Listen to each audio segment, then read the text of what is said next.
Magandang araw po sa ating lahat, Luzon, Visayas at Mindanao. Ayong hapon, buntag at gabi. Mga kalingap, mga kaibigan, muli pong naghasik ng fake news. Ng huduwang balita itong si Egypt Palmero na fake account. Dito po, mga kaibigan, binabalahuran niya po itong si Ido at si Gingging. Gumawa po ng AI at nag-edit po. Nag-edit po siya na magkatabi si Ido at si Gingging. Aba, mali yan. Huwag ganon, ha? Huwag gumawa ng kwento. Yan ay isang malaking kasalanan, yung ginagawa mo.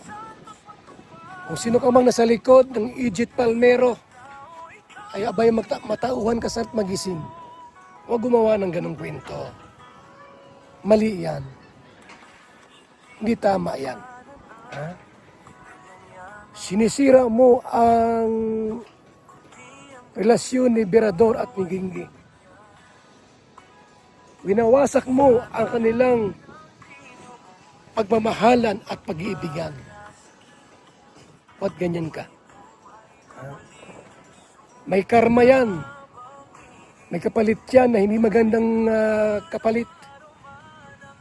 Pag ganun ka.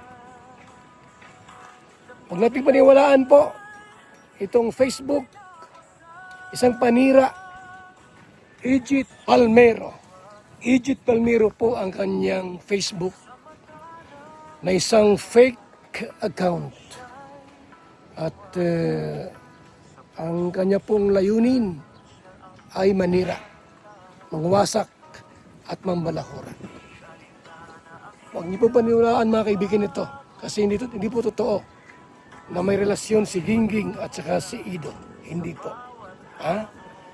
Yung mga picture po na pinupost niya at mga video, mga AI at edited. So ito po mga kaibigan yung kanya pong ginagawa. Ito yung mga picture na kanyang pinupost sa kanyang social media. Yan po, no? Hindi legit po yung picture.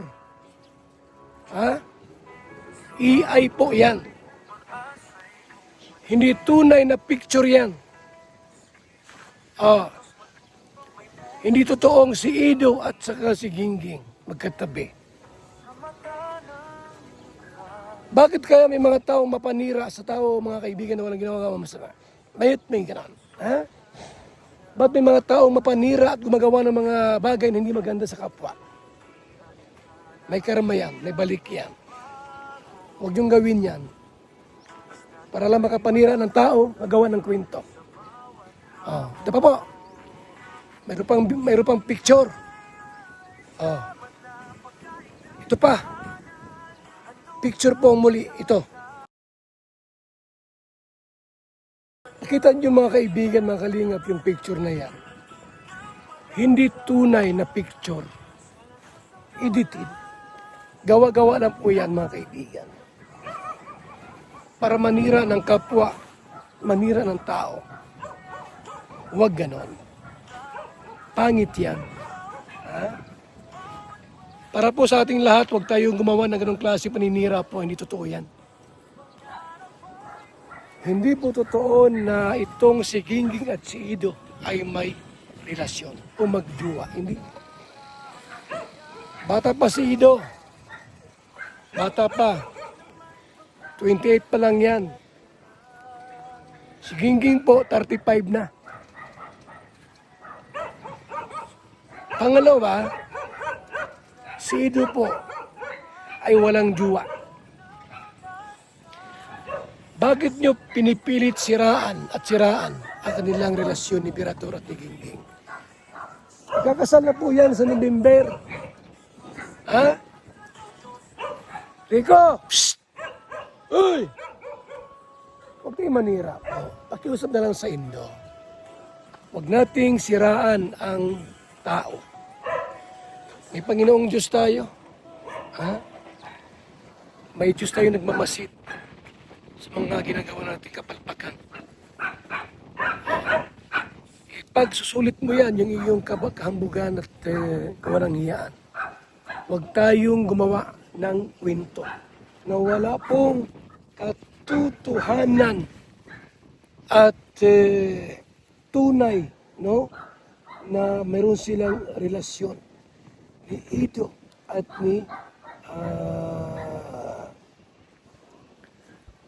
Gingging.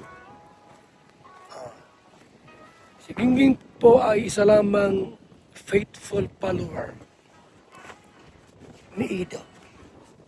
Tagahanga at taga-subaybay. At alam din po natin na si Gingging po may jowa. Itong si Mr. Romantico. Si Pirador. At ngayong November, ikakasal na po sila. Ikakasal na po sila. Ang tanong, matutuloy kaya? May mapanira po mga kaibigan eh. Mayroong mapanira. Taga Hong Kong ata ito ay Singapore. No? Pambihira yan. Mga kalingap, yan lang muna ang ating pong reaksyon. Huwag paniwalaan po itong fake account. Huwag po tayong maniwala dyan. AI and edited po yan. Hindi totoo. Ha? So, maraming salamat po. Mabuhay. One Kalingap, one family. BSM Kalingap Kape, napakasarap, nagpapagaling sa mga taong may sakit. BSM Kalingap, ulit kaya. Mga Kalingap, ito po yung BSM Kalingap Kape, ang kaping may puso. I-try nyo po, talagang ang sarap. Bay Abal po, shout out mga Kalingap. BSM Kalingap Kape, ang kaping may puso. BSM Kalingap Kape, masarap, sustansya, at grabe ang benepisyo po sa katawan po ito mga Kalingap. Kaya bili na kayo ng BSM Kape, napakasarap po. So, BSM Kalingap Kape, masarap and masustansya at maganda to sa katawan, no? Pampalusog. At ito yung kape ninyo tuwing umaga, maganda to sa kalusugan natin.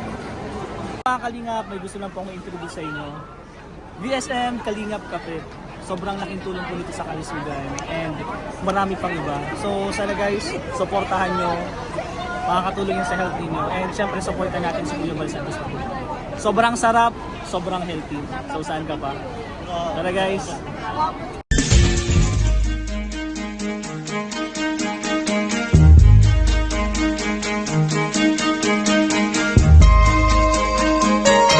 Ito ang palatuntunang tunay na lingkod bayan. Ang programang tututok sa kapakanan ng mga mamamayang kapos sa kapalaran. Si Kuya Val Santos Matubang, ang inyong katuwang. Si Kuya Val, kasangga sa kahirapan, kaagapay sa kalusugan, kakampi ng mga inaapi.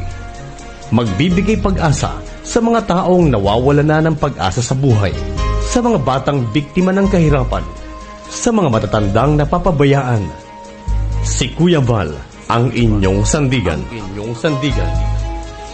Val Santos Matubang, sa palatuntunang lingap sa mahihirap.